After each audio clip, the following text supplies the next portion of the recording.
let's begin by understanding why modern life is so chaotic. What happened?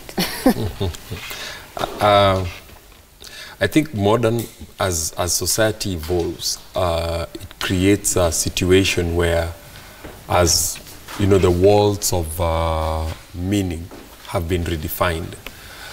Now, we used to have, when you were a traditional society, it was easier to say when you did this, you are more or less in a it was very simple to define life and to define meaning. But with more and greater exposure, there is now more and broader definition of what true meaning is. And so as people are trying to even widen themselves to enhance their value for meaning, that is what creates chaos. And I would say, especially this particular subject of chaos is very intense psychologically and what I would say metaphysically, because it exists in two stages, one on the inside and the other on the outside. And on the inside, it's caused by what we call inner contradiction. On the outside, it's caused by what we call outer comparison. So some people do not have inner contradiction, but they suffer, they create chaos, or they find themselves in chaos because of comparison. While others is not due to comparison. You say comparison is a thief of joy. It's a thief of joy, real joy, because it creates a need of you, because you struggle with acceptance and you're struggling with goodness, because you're trying to see how good should I be to be accepted.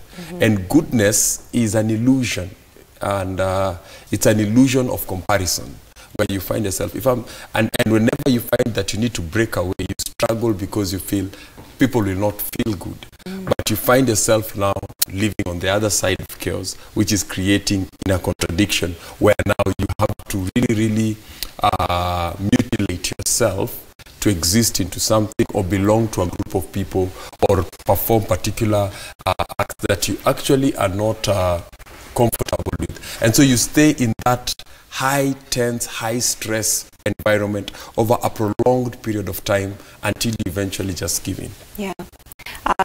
Sometimes people feel like they're unable to switch off. You know, I've talked to people who say like, well, you have your weekends off. And like, my weekends are not off actually, because, you know, I'm on this phone, people have access to me, you know, in terms of like just work-life balance. Why is it so hard for us to find that balance and to be able to switch off? I think it's hard to find the balance because of the constant vibrations we have in ourselves and we've created for ourselves.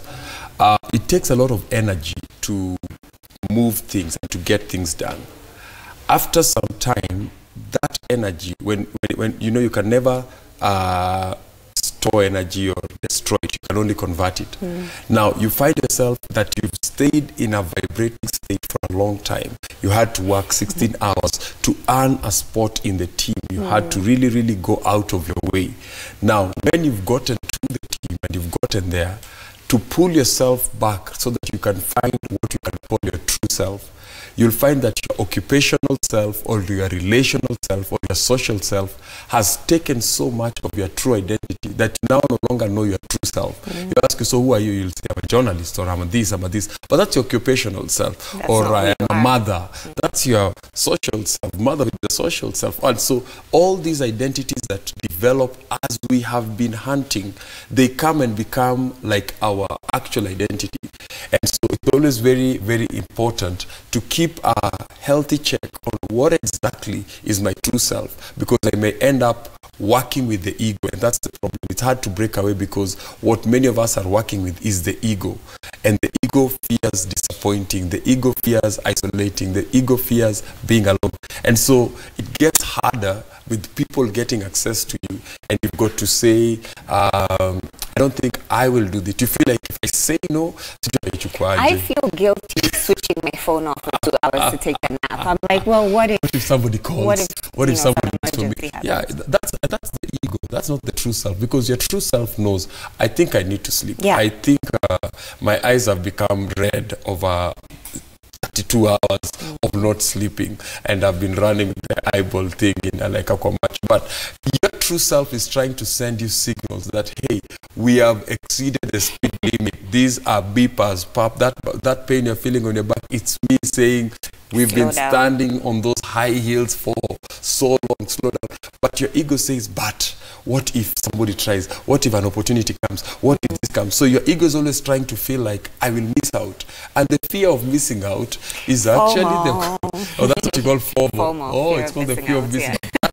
That is what makes the ego ever hyper. And so you remain in that hyper state. What if I miss out? And just when you're about to sleep,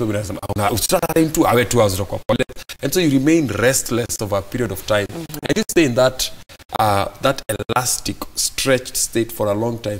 And eventually you're going to break. Yeah.